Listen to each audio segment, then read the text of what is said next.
All right. Well, I'm here with Dr. J, and we're going to be talking about financial planning, child-free wealth, stuff like that. Um, and just by way of like a quick introduction, so the reason I really wanted to get you on was because during the pandemic and the lockdowns and stuff, I think a lot of us had a lot of free time. And I took that as an opportunity to actually like sort my finances and stuff out and try and lay the foundations for hopefully a good future, although, it's a bit uncertain.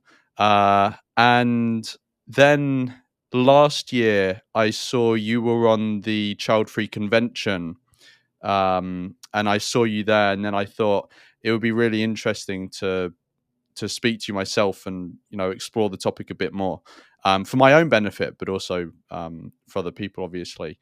But before we get into the actual topic, do you mind giving us like a brief intro of like how did you actually get specifically into child-free financial planning and stuff rather than just the broad category of financial planning? Absolutely. So my wife and I are child free. And when I started off, kind of one of my questions was like, are we weird? And by the way, we are. We're both PhDs. We have our own like weirdness. But being child free, and like we had just moved 1,200 miles because she had a new job. We could, like, Mm, is that weird or normal or whatever? And I had actually gone through all the training to become a certified financial planner, and it's a bunch of courses and hours and experience and exams. Never once was there a mention of being child free. Doesn't exist in the literature. The only thing that exists, they talk about like, you don't have kids yet or empty nesting or things. mm, And I was like, well, maybe, I don't know, maybe we're just weird. So I went out and started researching it. And like at first, one of the big questions I have, like, are there a lot of child free people out there? Are a lot of them struggling and all that? And what I found is, no, we're actually very normal within child free folks, but all of the financial advice out there assumes you have kids, or nearly all. I mean, there might be, mm, you might find some. So that means, you're working on your personal finances, you're getting bad advice if you're looking at books and online and all that, mm, because your finances are different because you're child free. mm, And that started this whole thing. And I created a company, Childfree Wealth, to work on it, and created courses and podcasts and blah, because content doesn't exist out there. And I said, all right, let me serve this area. And it's been really nice because the child free community has been great to get into it. I spend half my time talking to child free people about their finances, and I probably spend the other half talking to financial people to say, hey, child free people exist, and here's what's different. And yeah. boy, are some of those an interesting conversations. Yeah. Yeah, just like quickly off the back of that, you were saying that, when you were sort of learning about the topic, you found that there was not really any mention of like child-free people or maybe only very specific, instances here and there. How has that changed to the present day? Is there a lot more sort of work that's been done on this, or is it still sort of like a black hole in the faculty or area? Yeah, so I don't know, I feel a little weird about this one, but go with it. If you go and look in the financial literature and say, hey, how do I help people with child free finances? It's probably something I wrote. Yeah. Like, I've written a book on it and written pieces for, and even then, it's tough. I do a lot of press work to kind of get the word out there. And I've even had somebody in the press tell me that they're not allowed to use the word child free in press. And I was like, what? He says, well, it's kind of like the word suicide. We're worried people will do it. And I'm like, what? Okay. But like, I'm in the child free world, and I joke, I talk about two taboo topics: child free and finances, because nobody wants to talk about either of them. And I talk to the financial people, and I'm like, hey, blah blah blah. And then I watch these conferences. I had a conference just I don't know, about 6 months ago. This person up there goes, well, working with people without kids is the worst. And I'm Mm, like, you really did not say that out loud, did you? What he meant to say is people without kids have estate planning differences than parents, but it's a group that's still, I guess, acceptable by some mm. people to degrade, and I guess from a financial standpoint, it's still a group that's completely overlooked. I look at it as a underrepresented minority group. Mm.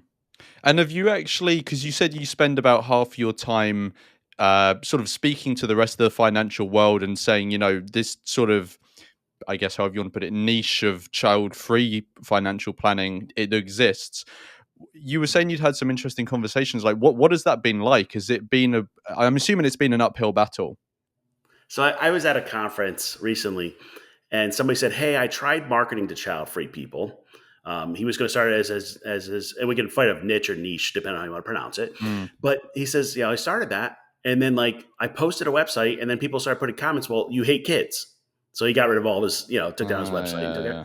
And I'm like, "Yep, that's the garbage I get to deal with." I mean, I added a financial planner to my team, and she's got an MBA and CFP and well trained. And I posted on Facebook, somebody's like, "I'm praying for your childless souls. And do you really need that many degrees to help these people? And we need warriors." I'm like, who do you think you are? And why are we? And it's like, are you crazy? And I mean, you got to go to context. So I'm running a child free financial firm and I live in Mississippi Mm. in a post Roe world. So the politics and all that are interesting. But it's just amazing to me how people like jump to judgments Mm. rather than going, oh, these people are living a different life. They have different finances, different strokes, and we just have to figure out how to, help them with their life plan versus the standard life plan. Yeah, that's interesting that people, because I mean, I maybe I'm not deep enough in the finance world to have come to this realization yet, but it doesn't seem like the sort of topic where people would be at each other's throats. But so I didn't expect people to have that sort of reaction, like in the comment section of that guy's website and stuff. It's interesting. You can maybe understand it more in other areas of like people having social debates and stuff. But I didn't expect it to be in that sort of arena. So yeah, it's interesting. Um so getting more now into the actual topic, what would you say are the unique hurdles to financial planning, or the unique hurdles that a child-free person will face when doing financial planning that someone who has kids would not necessarily face? The way I look at it is the difference between what I call the standard life plan and your own life plan. Mm. The standard life plan says you go to school, you get married, you have kids, you buy a house, you retire. All of that is built into our financial system. And it's assumptions. When you go on your own life plan, there's two parts. From a personal standpoint, it's like, what plan do I follow? What am I doing? Where am I going? And that's, I do what I call, it's called life and financial planning. That's part of the life planning. The other part is the financial saying, all right, most child free folks don't care about passing on money to another generation. Mm. Where they embrace like a die with zero approach. Well, with a die with zero approach, gaining more money is not going to help you. Mm. At some point you need to start spending it. And how do you spend it in your life? And I've tracked it probably more time with my clients about spending money than saving money, which Mm. is really weird in the financial community. Yeah, yeah. And really talking about, well, what do you want to do? What do you want to be when you grow up is kind of my question, but tongue in cheek, because I get asked people in their 70s that question. And they're like, I don't know. I call it the child-free midlife crisis. You hit your personal, professional, financial goals, and then what? And that's where people are like, I don't know. And that's Yeah. what makes this plan completely different. Yeah, because I guess that hole would be fit for on the standard plan. That hole is already filled by a predetermined path that society kind of lays out for you, right? So I guess Mhm. you've got to like navigate your way through that with a different plan. And I guess, yeah, like you're saying, for some people, it sort of leaves them thinking what that path may be. Yeah, that's interesting. Quickly on, you were saying that some people take the uh is the term die with zero or leave with Yeah, so zero? die with zero. Yep, that's Die actually with a zero. book, but it's also a process. Yeah. So do you find that a lot of the child free community that are into financial planning go with that approach, or do a lot of them actually want to accumulate more wealth so that they can then donate it to like a charitable cause or something like that at the end of their life? So part of this is the way, if you embrace the die with zero approach, the way the book says it is you have three things. You have Mm. time, money, and health. And you're better off if you're going to donate doing it during your life Mm. versus at the end. What happens with, so I'll use my example, my life. My nephews get whatever's left over. But you know what? If they get 10 grand or 100,000, that's fine. But if they get a million, I probably should have spent that or given that away or done something with it in my life rather than when I die. Mm, It's a question of timing. It's also a question of priority in life. I've done some research to look at like net worth and see if it's different for child free folks. And, spoiler alert, being child free doesn't make you rich. And part of mm, that may be because growing a giant net worth is not the priority to pass on. I think the other part of it is somewhat just stepping off of they call it the hedonic treadmill or the dribble wheel of just mm, earning more money, to buy more stuff. And child free people could be like, nope, I'm going to do it a different way. Make sure mm. they don't run out of money, but enjoy their life rather than just focusing on gathering those extra zeros. Yeah, is there actually a big overlap between the child-free community, like child-free wealth sort of community, and people who aspire to a sort of FIRE? So, for anyone who's listening who doesn't know, that's financial independence, retire early. It's basically people that they want to gain. They want to get to a financial situation where they can basically not work any longer if they don't want to, and can retire early basically, and then just do what they want with their. Is there a big overlap between those two groups, would you say? So there's actually a Facebook group for Child Free Fire, and there's some people doing that. What I find is actually rather than focusing on retirement, Mm, it's more about adjusting life throughout the life. So I've actually coined a term I call FILE, financial independence, live early. And if fire is an on off switch for work, file is more of a dimmer switch of kind of like, how mm, do I do the right amount of work at the right place, the right time? Where I've got people in their 30s going, you know what? I can make more money at this job, but you know what? I want to be an artist. I want to write this book. I want to follow my passion, where they can choose a career that frankly doesn't pay as much. And they may not retire from ever. They just keep doing it because they enjoy it. We're mm, talking about, rather than just saying my goal is to retire, it's to make an impact, or I don't know, start that nonprofit, start that cupcake shop, I don't know, whatever it is. I mean, I have people all different random things, and they go, okay, live your best life, and you can do mm. it now rather than waiting to retirement. Yeah, no, that's interesting. So we covered sort of unique hurdles. Are there any well, I'm assuming there are. Um, but what are the benefits of financially planning being child free? Are there benefits to that people who have children wouldn't necessarily have access to? I mean, let's be real.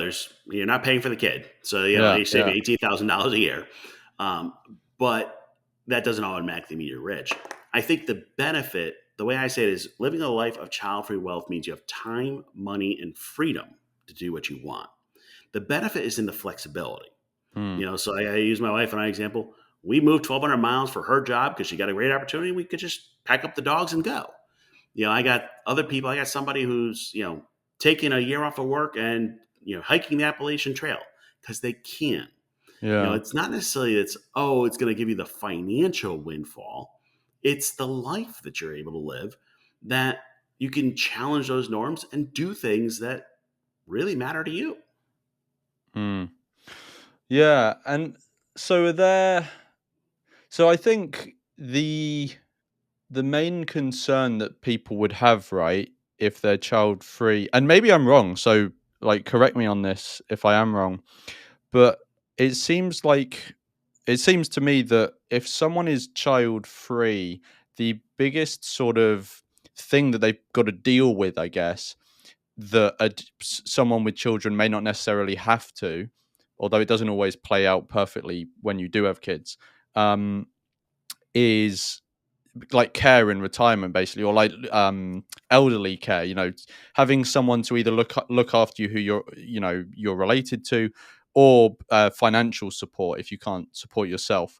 um would you say that is the biggest issue that faces child free people that they need to sort out, or am I creating a sort of false dragon, or whatever the term is? By the way, the biggest thing the child free people have to like work out is their own life plan versus the standard life plan. But it's just Mm, kind of set norms. But the question about this is one I always get all the time, and I've got a love hate thing with, well, who's going to take care of you when you're older? mm, That's like the bingo question or whatever you want to call it. And I got a love hate because every time I do a financial podcast, they ask that question, and my response is, okay, let's look at the data. The U.S. Census looked at adults over 55, And their sample was childless, is what they used. They found Mm. that in childless adults over 55, 2.5% got any financial support from their family. So that's, nothing. Yeah. But in the same sample of people, adults over 55 in the US, parents, they got 1.5% of them got any financial support from their family. Oh. So you want to call it a false dragon, you want to call it whatever you want.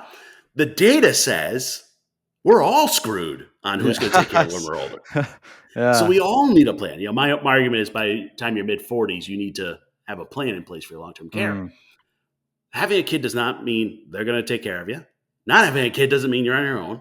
Mm. And I think there's just this assumption that's going to happen. And that's why I hate the question. The question, if somebody says, who's going to take care when they're older, they're implying they are expecting someone to take care of them. Mm. You know, and by the way, child-free folks are often expected to take care of their parents. It's a separate discussion. Mm. But what happens is, if that's the assumption, well, the reality is when you get to your elder years, and in the U.S. at least, we don't do a good job of taking care of our elders. You're going to be in a nursing home on Medicaid and not being taken care of by anybody. Mm. Yeah, that's interesting. It's sort of it's counterintuitive that it works out like that, just because we're so um you're just constantly fed this line, especially as someone, especially if someone's in the child free community. You would be especially fed this line of the I mean, people almost see children as a sort of asset in some way.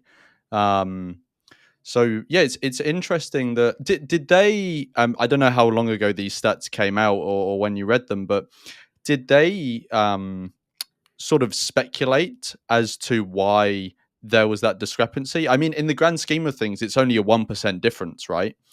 But yeah, did they make any commentary at all, or do you have any sort of thoughts at all on why we have this, I guess, illusion that you're going to be supported by your children when you're older, and that difference between that and the reality? Do you have any? Yeah.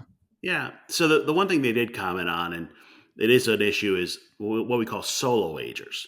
If you are single and no kids, Mm. you don't have a spouse or kids to support. So we have to have a plan for it. So they saw that more as an issue with solo aging.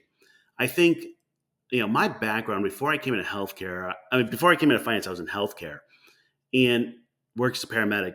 And I'll be honest, if you go into nursing home facilities, they are sad places. Mm. Um, the amount of people that actually get visits from their family are very low. It's just, it's sad. That's all it is. And Mm. at the same time, elder abuse is on the rise of people taking elders' money and all that. So I don't know. Maybe we have a society problem that we just don't do a good job taking care of our elders. But we're also in a society where you don't get your health care unless you have a job. So Mm. healthcare, long-term care all go together. I think there's just this assumption that the next generation will take care of you. And in some cultures, that's still strong, Mm. and I've seen it in specific cultures, but in other cultures and other families, it's not. So, when you talk about, can I rely on that as the way I'm going to be taken care of? No. Mm. Yeah, and it's interesting. I wonder, like, what the trend is going to be in the future, because it does seem like, at least, so you're in the US, I'm in the Mhm. UK. um and it seems like in the UK, and from the outside it seems like it's the same case in the US, is that our societies are becoming less communal, like Mhm. more individualistic. So it seems like this trend is only going to continue, or the trend is only going to become like more exaggerated, of people sort of, and people can have debates about whether this is right or wrong, but whether someone owes it to their parents to look after them, which I'm assuming, given that stat of 1.5%, most people probably don't think that. Or maybe they do, but their actions are like, in friction with it. Yeah, that's interesting. So if someone is, if someone's child free and they sit down and they're thinking about doing financial planning and stuff for their future.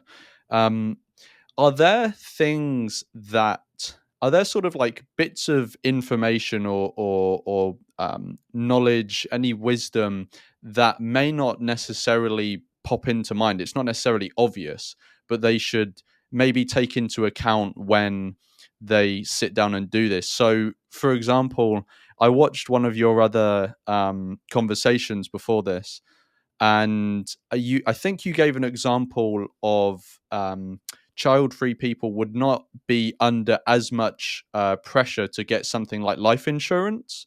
It maybe wouldn't be something they need to really take into account. Whereas someone who has children, there's probably a lot stronger reason to take it out. Um, so yeah, is there anything like that people think? Yeah. Yeah, and by the way, keep in mind, I'm looking at this from the U.S. standpoint, so Yeah. each area has got its own issues. I think what happens is I started writing a blog post for financial planners of like top 15 things that change, Mm, and I got to 15, and I still had more things. Like I was just mm, like keep running because the end changes, how we're saving, what we're doing. We're also not, taking care of a next generation usually. I mean, some people do in their family, um, but also our family structures are different. So, for example, 32% of childless folks are never married. That's going to change your entire financial picture. Or we're in mm, couples that are not married, or we're in groups. Or I've got people in their long-term care plan that their plan is a Golden Girls home where they're going to have 4 or 5 people all in the same place living together in a communal level. So that all changed it. The example you're talking about, life insurance is there to protect your income if somebody else needs it. If I'm a soloist, so I got no partner, no kids, nobody needs my income. mm. I need 10 grand to throw me in a box and, do the burial. Yeah, yeah. That's about it. But I need disability insurance because if I get hurt, at least in the US, you're on your own. Social Security pay a little bit, but it's so small not to matter. Mm, You need to have disability insurance because you're the only income. And what happens is the financial advice says you need 10 to 12 times your income in life insurance. That's just kind of like the standard answer. Well, that's not always the case. I did a podcast with Anna from We're Not Kidding, and we're doing her financial planning actually recorded and sharing it. And they give a great example. They went in to buy disability insurance because they know they needed it and walked out of the insurance agent with 6 quotes for life insurance. And what it is that the agent makes money selling life insurance, mm. doesn't make money selling disability insurance. So they, even though they don't have kids, even though they asked for disability insurance, they were still being sold something that doesn't fit them. And Yeah. that's very common. One of the ones for anyone listening, if you talk to a financial planner, I want you to ask them, how is your plan different because you're child free? And here's the Mm, answer you're going to get. The first answer might be, oh, it's not different. And if that's the answer, just walk out. Or they say, oh, you change your mind, walk out. Like seriously. mm. If they say, I don't know, that's actually an okay answer. Like, if they're going to investigate it, look into it, or let's look at it. That's true. But I actually asked people, I'm like, what's your experience with financial planners? People are like, no, they all just assumed I'm going to have kids no matter what, even though I told them I was child free. Or, Mm. they made bad comments, or they just gave advice that fits everybody that doesn't fit the child free community. Yeah, that's interesting. So it's basically like so uh unless a child-free person who's doing financial planning goes to someone like you who's specifically tailored to, you know, like planning it from their perspective, they're basically going to be going into a market where it's just completely the default mode is assuming you're going to have kids. And so I guess you've got to be sort of, I mean, I don't know if ever vigilant is bigging it up a bit, but you've always got to be like on your guard of like, oh, actually, is this relevant to me? You've got to be constantly checking these things. Yeah, that's interesting. What trends have you seen either in your own work or in the literature, um, in the child-free community when it comes to financial trends? So, for example, what is the child-free community like compared to the average population or the general population with debt, with savings, these sorts of things? Yeah, so I actually went out looking for this data. I couldn't find it. So I did a survey beginning of 2022 Mm, to look at income, debt, net worth, all that fun stuff. Bottom line is, not much different. The census data found that single childless women have like a couple $1,000 more net worth than the next highest, which would be dads. So really, not enough to be significantly different. I mm, have found on an anecdotal side that tends to be a more of a debt free group, which somewhat makes sense. But as far as like overall income net worth, not really. And I think part of that, and this is just my own interpretation, I don't have 100% data, is because of the goals. If your goal is not to pass on money, then making more money and having a higher net worth doesn't fit you. mm, So it's not surprising. One of the things I did find the data was kind of interesting, and I don't have enough to back it up yet. It's something I'm looking into. Is when I asked people why they were chose to be child free and tell me about their child free story, a large percentage talked about growing up poor, and mm, they use different words, poor or lower class or broke, and I use the word broke for me or whatever. And there is something there of, hey, I saw my parents struggle with finances. I don't want to do that mm. as a trend. But the other thing I found is when I start diving into like why people chose to be child free, it's always multifaceted. I mean, it was Yeah, almost yeah. 2/3 of people were like, this plus that. And what amazed me was the amount of thought that went into it. Mm, Like there was really well thought out reasons.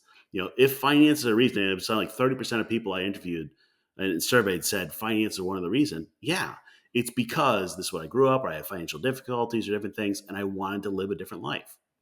And it doesn't mean they're going to be rich, mm. but income disparity still exists. But it's just a matter of it is part of the picture. Yeah, I it would be interesting if someone actually did a like a comprehensive, I don't know if you'd be able to do a global one. I don't know if the logistics would be too hard, but like a sort of large scale specific look at the child free community and their sort of financial situations, their goals, their situation, maybe why they have those goals, stuff like that. Do you think that's something that's maybe likely to happen in the future, or you think that this is the child free community is going to stay for a while a sort of relatively unexamined from the wider perspective community? When I did my study, I did it just U.S. because that's the area I know, and Yeah, comparison across countries is very very hard. yeah. Um, I think it's growing. So recently, in the past couple weeks, Fidelity did some research on solo agers and started looking at that as a group. And Mm, it was really interesting because it really wasn't talking about child free, but it was talking about people who don't have kids and don't have a partner. So that concept, and they started looking at it. It was really nice to see that Fidelity, as a large research area and financial area, was looking at it.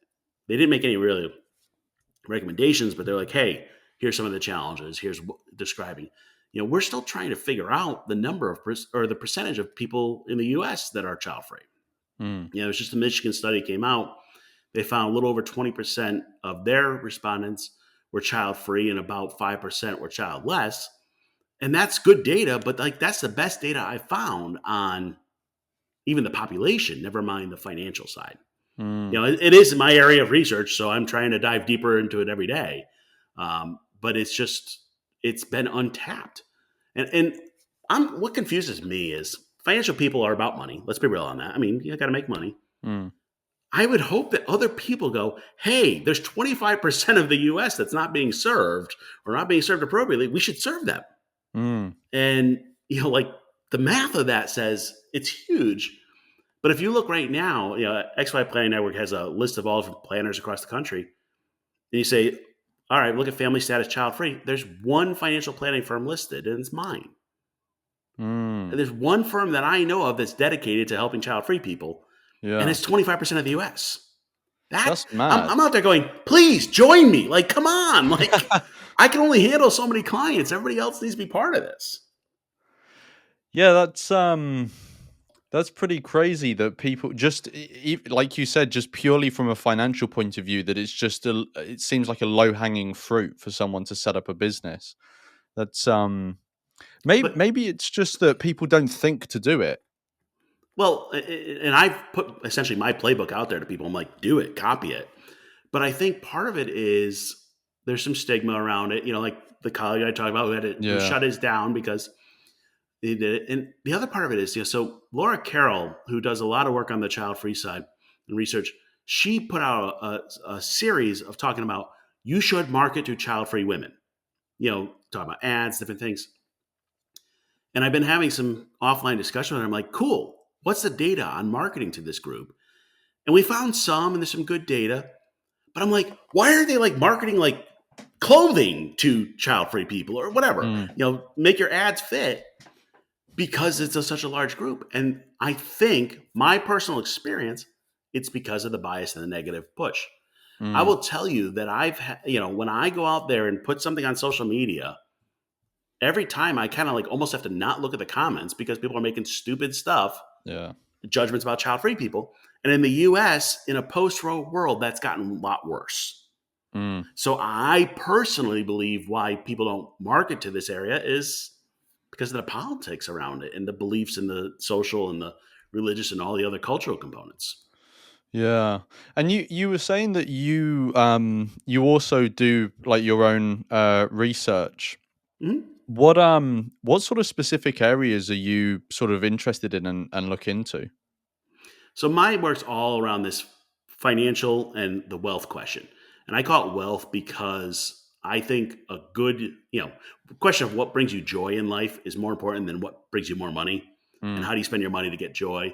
And those are the things I'm working on. I'm working on a second book now and a few different things. And I think the hard part for it is the only way to get the data is to talk to lots and lots of child free people. I mean, mm, I don't know, I probably did 100 meetings with child free folks this year already and getting to know them and their finances and their structures. And what you find though is a lot of it's similar within the group, but child free people also often feel like they're weird. I use that when I started with my research for me because they compare against the whole of the world. They are. But within the child free people, it's very similar. So mm. we need to find those similarities and share that amongst each other and share those stories. Yeah, and you mentioned you're working on a second book. So your first book was Portraits of Child-Free Wealth, right? Am I getting the title right? Yeah, that one I actually shared, 20 some odd stories of what it's like to live a life of child free wealth. Mm. So that's a sort of it's a book about the is it a book about the more qualitative side of it, or is it heavy on the quantitative side as well? Does it go into a lot of the numbers? So this one was more on their stories, the qualitative side, and then I put Mm, out a study, and I could share the link with you that looks at the quantitative side, and I looked at both to see kind of the trends mm, because I come out of the qualitative research side. My wife's a quantitative researcher, and we kind of argue on which one's better for research, but you got to kind of do both. mm, And let me give you an example from the quantitative side. I asked the question, "Are you happy?" Just left it open, kind of like let them judge what happiness means. Had 299 responses. 94% said they're happy. Now, if you take a general population and ask, "Are you happy?" It's a lot less than 94%. yeah, yeah, yeah. And of those who said, no, they're not happy, a lot of times their answer was it's not because of kids or not having kids or regrets. It's because I'm dealing with a medical issue or if I got Yeah, something yeah. else in my life. But 94% saying they're happy. So the tagline for my quantitative study said being child free doesn't make you rich, but it may make you happy. Like Mm. I'm okay with that. Yeah, do you I know that, you maybe can't say for sure, but do you have any ideas on why, child-free people might be, on average, happier than, um, the general population? I've got one idea, but I wanna hear maybe what you think. I can't really talk about it in comparison because I don't have a parent's Yeah. data set. But what I can tell you in talking to child free folks, there's some initial barriers and getting over kind of like I'm on a different life plan and all that. But then what I found is that Being child free means they can do what they enjoy. Mm. Like, oh, I want to move, I want to do whatever. And that's a freedom. So if we go on the psychological side, we go back to Maslow's hierarchy of needs. Basic needs are met. They're up in the self-actualization world, which we can have a separate debate on whether that's going to make you happier or not. Yeah, yeah. But, where they're able to strive for some of those things. Yeah, that's interesting. My and anyone listening to this, and you included, can throw this out the window because this is just pure speculation. But I wonder if part of it is because because having kids is the default, and like we were saying before, there's sort of a pre-established path that people sort of live within, pre-established cultural channels. I wonder if, because there's a force pushing people down that way, a lot of people get pushed down that way that wouldn't necessarily have gone down that road, um, if they hadn't had that sort of cultural priming.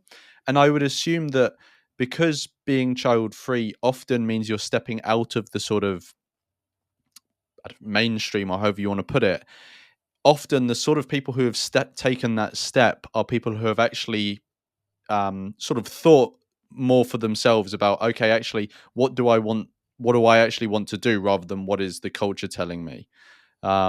Which again doesn't necessarily mean they're going to be happy. They may make the decision and realize that they messed up, but I'm judging by this data, that maybe isn't the case.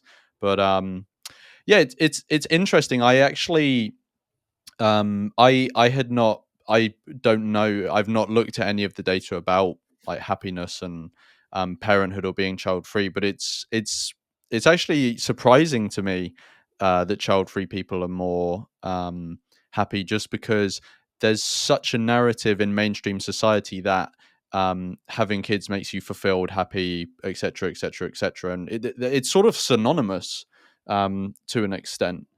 So it's sort of that sort of reality jars a bit with the sort of, yeah, the narrative that has sort of been put out there in society. Um, so if anyone's listening and wanting to sit down and start doing child-free financial planning now, what would you say are like the best first steps for them to do, or the first things to think about? Yep. So one of the things that changes your kind of process is what I say to child free people is first figure out what life you want to live, then figure out your finances, and then, because we're in the US, figure out your taxes. Hmm. And what happens is that's backwards from how most people do financial planning. Most people go, oh, well, do I have enough money to retire? Well, ask the first question: do you want to retire? Hmm. What do you want to do with your life? What is it? What is it you always wanted to do? And then work your way backwards. And when I've done this exercise with people, they kind of go, but the article says by age 40 I have to have this amount of money or do this or that. And I'm like, yeah, Hmm. that's for a standard plan or a default plan, as you call it. And if you start with what life you want to live, chances are you're going to find out you can do it. And that's a little scary. People are like, oh, I always want to be an artist. Okay, they don't make a lot of money, but if you're going to enjoy it, let's do it. You might Hmm. have to downsize your house or make other adjustments, but if you're happier, let's do it. And I think that's the shift that being child free allows, but it also requires, because you don't have a standard or default plan you're following. Hmm. Yeah, that's interesting. So what what like support or services does Child Free Wealth provide? Yeah. So Childfree Wealth, just to be clear, it's a SEC registered investment advisory firm, so it's only in the U.S. And we actually have uh, a series of courses. We have 15 courses, 100 videos, and a self-directed product where you can do group support and courses. And then we have one-on-one where you meet with CFP like myself. We call ourselves Child Free Wealth Specialists, and work through your finances. And we work on a monthly basis, and it's what we call advice only. So we don't take it over. We're teaching you how to do it so that you can have help. And we make one or two changes each month. Mm, Because what happens is the standard financial plan or financial planning process is like you give your assets to somebody and they take it over and they charge you a 1% fee for the rest of your life. We don't do that. We just teach you how to do it and you can manage it yourself. The Mm. 1% plan assumes you're always going to grow your net worth, which is not the case for child free. So we had to do a completely different model to approach. For those who can't afford it, we also have podcasts and blogs and all that because we're trying to get child free content out there because it just doesn't exist. Yeah, I saw that you do child free life and money. Is Yeah, that the we're just relaunching next week as the Child Free Wealth podcast. So that'll okay? be great. Yep. Yeah, okay, cool. Well, once is there a link for that already that exists, or will it exist in a month? I can send you the link. It's child free. Yeah, I'll send you the link for the podcast. Cool. Absolutely. Yeah, yeah, yeah, and I'll include that in the description. You were saying that you're only in the US. Do you know of anyone else who does specifically child-free financial planning in other countries or areas around the world? I have one colleague who's working on it in the UK, and I'm gonna kick him in the butt to hopefully get his set up earlier because I keep getting requests, and um, that's about it. I think the Mm, hard part is a lot of people are. I'm starting to have some financial planners reach out. I'm a little protective of the child-free community, so if they're just in it for the money, I hate to say it, but I don't love helping people that are just about the money who don't care about the community. So a little picky there. So we're trying to grow a network of people that are doing this. So far, me and one gentleman in the UK, and hopefully sometime soon he'll announce and come out and do it. But I guess I've learned the UK rules are kind of interesting around finance, so he has to do things differently. yeah. Yeah, it'll be interesting to see over the sort of next decade or so what other countries help to pioneer this area of financial planning. Um, I would assume it's probably going to be countries that are I don't know, maybe less well, I was gonna say maybe less religious, just because within religion, like, having kids is such a strong part of that, right? But then I guess I don't know, I mean, I'm speaking from the outside, but how religious would you say that the US is? All right, let me tell you a story because you'll get a kick out of this. So my wife and I, we've been married now 14 years. And went to get married. She was raised in a Catholic church. I was raised Methodist, and her family all wanted her to get married in Catholic church. And that's fine.